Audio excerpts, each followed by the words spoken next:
20 सालों में पहली बार सुबह एक कैदी अपनी कोठरी से बाहर नहीं आया। रेड को डर था कि एंडी ने कहीं अपने साथ कुछ गलत तो नहीं कर लिया, लेकिन जब गार्ड गुस्से में उसकी कोठरी तक पहुंचा तो अंदर का सन्नाटा एक नए सवाल को जन्म दे चुका था।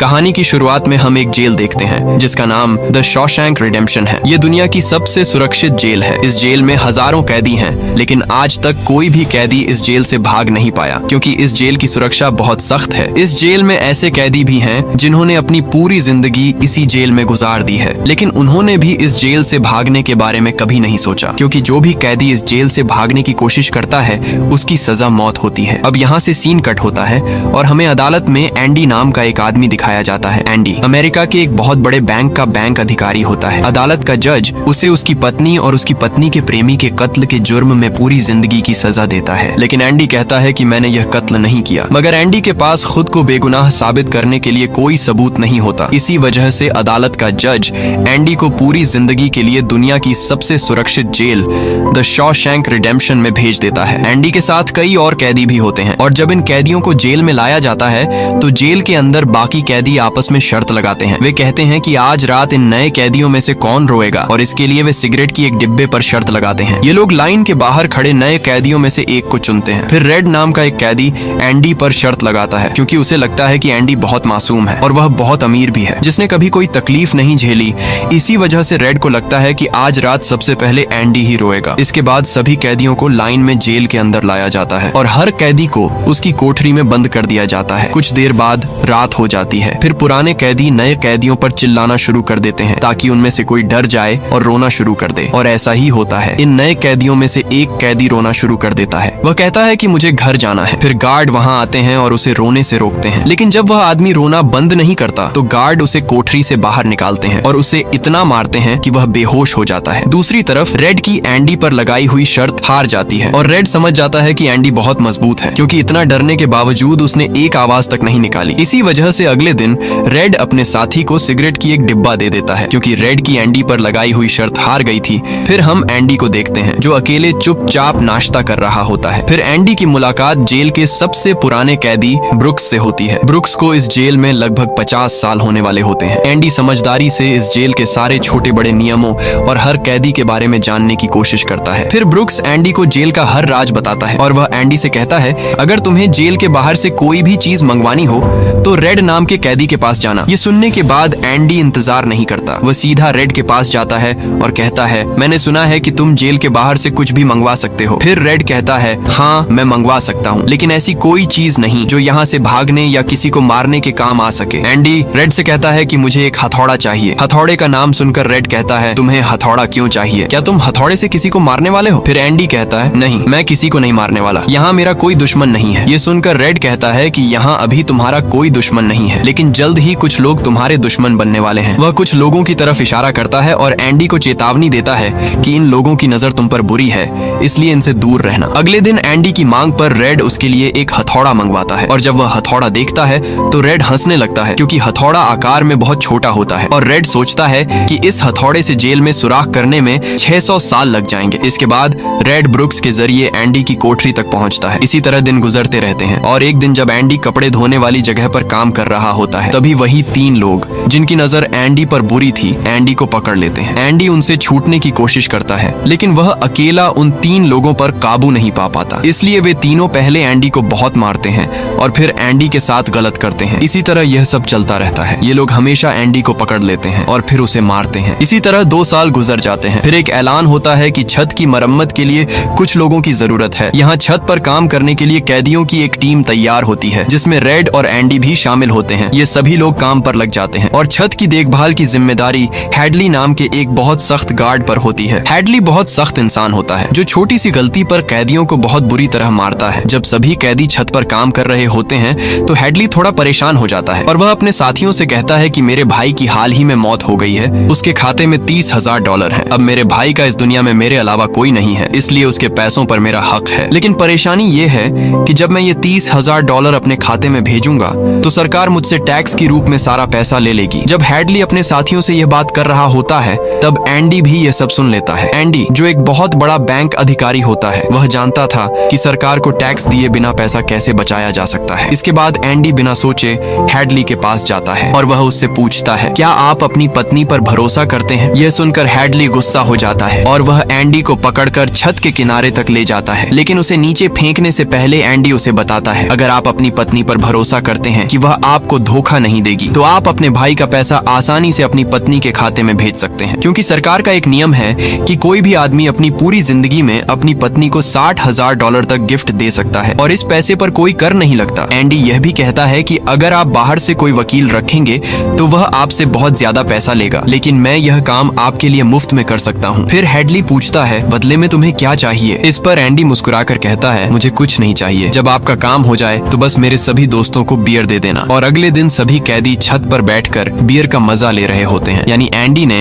हैडली का काम कर दिया था, लेकिन एंडी खुद बियर नहीं पीता। वह एक कोने में बैठता है और सभी को बियर पीते हुए देखकर खुश होता है। एंडी के दोस्त भी उससे बहुत खुश होते हैं, क्योंकि जेल में बियर पीना लगभग नामुमकिन था, लेकिन एंडी की वजह से उनकी यह इच्छा पूरी हो गई। फिर इसी तरह समय गुजरता है और एंडी और रेड की दोस्ती गहरी होती जाती है। कुछ दिनों बाद जेल में सभी कैदियों को एक फिल्म दिखाई जाती है और सभी लोग रीटा हेवर्थ की फिल्म देख रहे होते हैं। तभी एंडी रेड के पास आता है और कहता है, मुझे रीटा हेवर्थ का एक बड़ा पोस्टर चाहिए। एंडी रेड से एक पोस्टर इसलिए मांगता है क्योंकि जेल में सिर्फ रेड ही ऐसा आदमी था जो बाहर से कोई भी चीज मंगवा सकता था। इसके बाद एंडी बाहर आता है, लेकिन जैसे ही वह बाहर आता है वहाँ वही 3 लोग खड़े होते हैं जो एंडी के साथ लड़ते थे। वे एंडी से कहते हैं, हमारे साथ चलो, लेकिन इस बार एंडी मना कर देता है। एंडी के मना करने के बाद वे लोग उसे पकड़ लेते हैं और उसके साथ जबरदस्ती करने की कोशिश करते हैं, लेकिन एंडी भी उनसे लड़ता है। लेकिन वे लोग 3 होते हैं, इसलिए वे एंडी को बहुत बुरी तरह पीटते हैं। मगर आज ये लोग एंडी के साथ कुछ गलत नहीं कर पाते। फिर भी ये लोग एंडी को इतना मारते हैं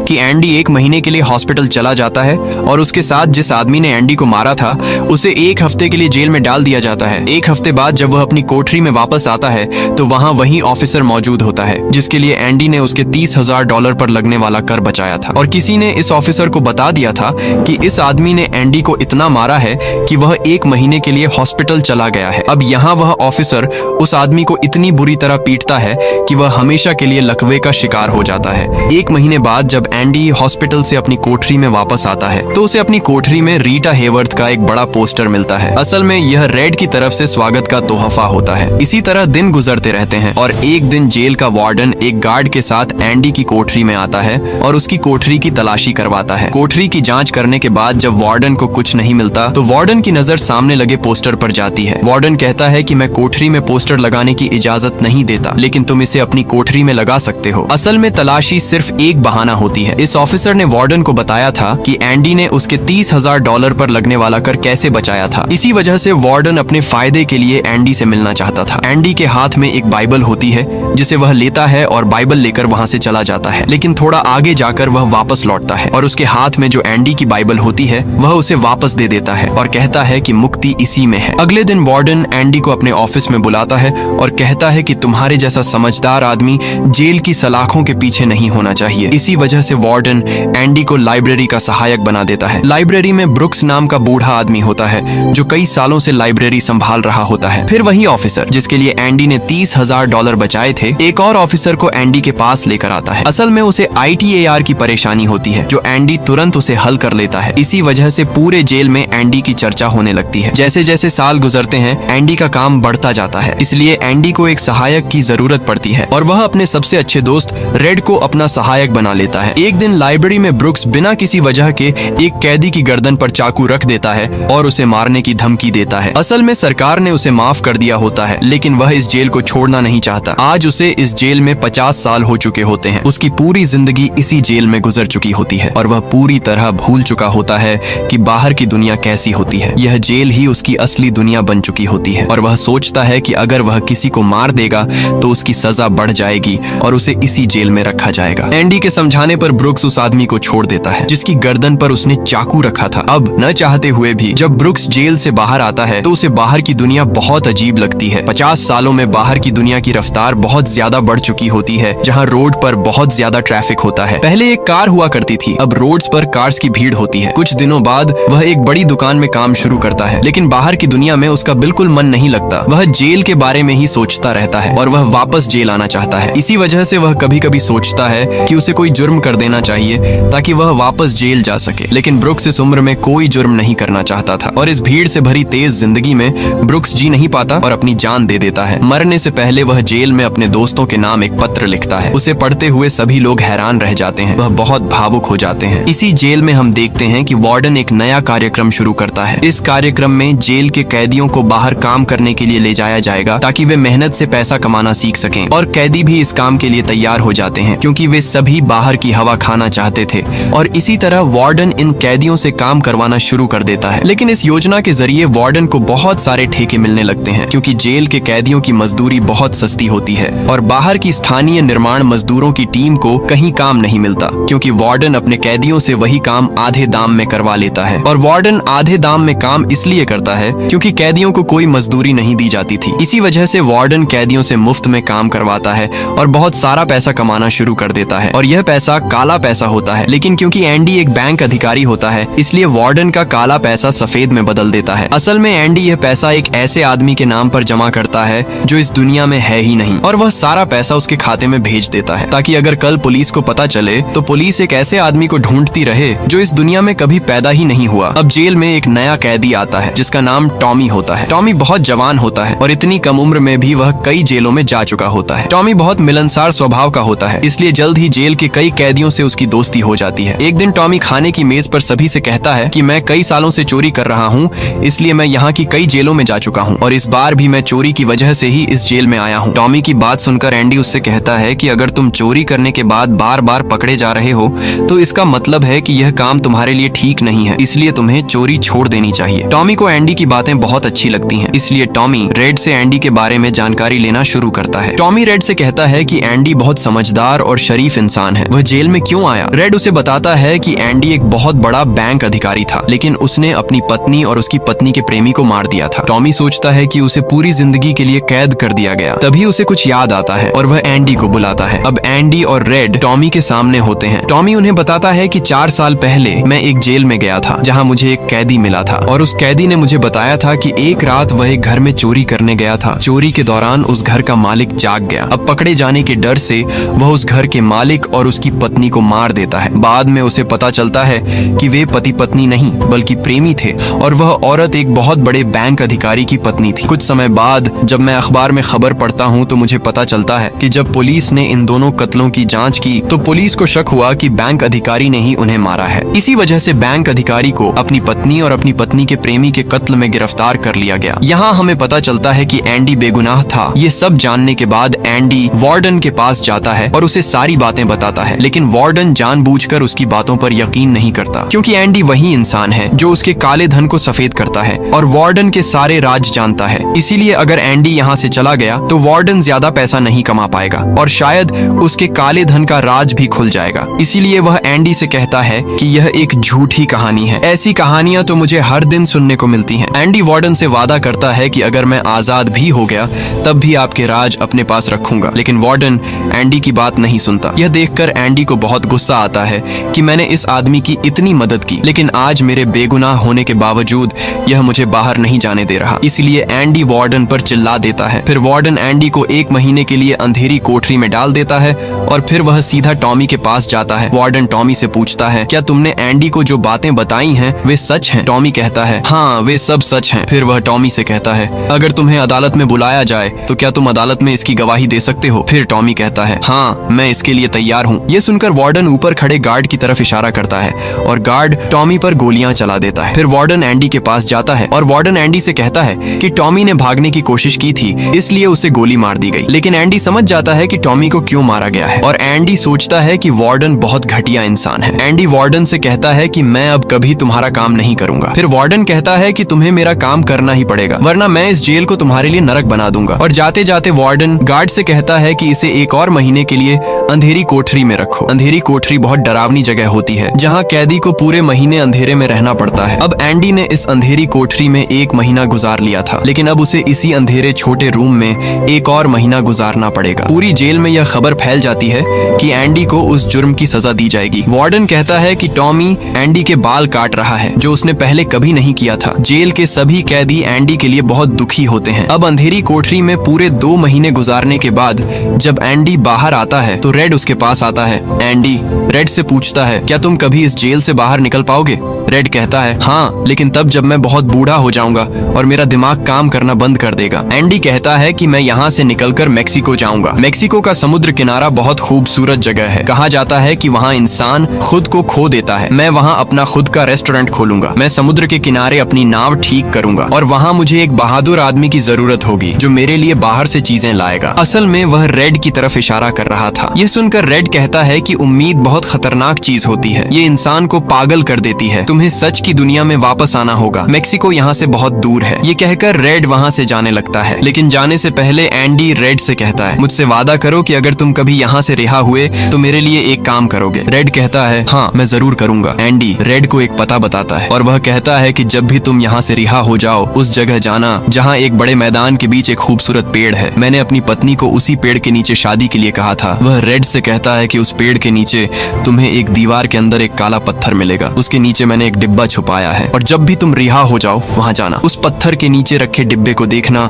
और देखना कि उसमें क्या है। यह कहकर एंडी वहाँ से चला जाता है और सीधा वार्डन के पास पहुँचता है। वार्डन का काम पूरा करने के बाद वह उसके सारे कागज एक खास तिजोरी में रख देता है। कागज रखने के बाद वार्डन एंडी को अपने कपड़े देता है। वह एंडी से कहता है कि मेरे कपड़े इस्त्री करो और मेरे जूतों को शीशे की तरह चमका दो। इसके बाद एंडी अपनी कोठरी में वापस आ जाता है। दूसरी तरफ रेड आज रात बहुत परेशान होता है क्योंकि उसे डर था कि एंडी कहीं खुद को मरवा न दे। इसी तरह रात गुजर जाती है और सुबह हो जाती है। जैसे ही सुबह होती है कैदियों की सभी कोठरियों के दरवाजे खुलते हैं और सभी कैदी बाहर आ जाते हैं, लेकिन एंडी अपनी कोठरी से बाहर नहीं आता। पिछले 20 सालों में यह पहली बार था कि कोई कैदी सुबह अपनी कोठरी से बाहर नहीं आया था। फिर रेड की नजर भी एंडी की कोठरी पर जाती है और रेड की चिंता बढ़ती जाती है कि कहीं एंडी ने खुद को मार तो नहीं लिया। फिर एक गार्ड बहुत गुस्से में एंडी की कोठरी में जाता है, लेकिन जब वह वहां पहुंचता है और देखता है तो उसकी आंखें खुली की खुली रह जाती हैं क्योंकि कोठरी के अंदर कोई नहीं होता और एंडी वहां से भाग चुका होता है। अब हम वार्डन को देखते हैं जो पहनने के लिए अपने जूते निकालता है, लेकिन उस डिब्बे में उसके जूते नहीं होते बल्कि एंडी के पुराने जूते होते हैं। और फिर पूरी जेल में सायरन बजने लगता है और यह सायरन किसी कैदी के भागने पर बजता है। वार्डन जल्दी से एंडी की कोठरी में जाता है और वहाँ वह देखता है कि एंडी मौजूद नहीं है। इसके बाद वह गार्ड से कहता है कि जाओ और रेड को बुला कर लाओ क्योंकि वह हमेशा एंडी के साथ रहता था। यहाँ रेड को भी बुलाया जाता है। वार्डन रेड से पूछता है कि एंडी कहाँ है। रेड कहता है कि मुझे नहीं पता। इस पर वार्डन बहुत गुस्सा हो जाता है। वह कहता है कि क्या वह कोई भूत था जो रातों रात यहाँ से गायब हो गया। गुस्से में वार्डन वहाँ पड़े पत्थर उठाता है और गार्ड और रेड को मारना शुरू कर देता है और वह एक पत्थर दीवार पर लगे पोस्टर पर मारता है, लेकिन पत्थर टकराकर नीचे नहीं गिरता बल्कि वह पोस्टर के पार चला जाता है। और जब वार्डन उसमें हाथ डालता है तो वह देखता है कि एंडी ने वहाँ एक बहुत बड़ी सुरंग बना रखी थी। ये देखकर सभी लोग हैरान रह जाते हैं क्योंकि यह दीवार बहुत मजबूत होती है। इस दीवार में बिना मशीन के सुरंग बनाना लगभग नामुमकिन था, लेकिन एंडी ने इसे मुमकिन कर दिया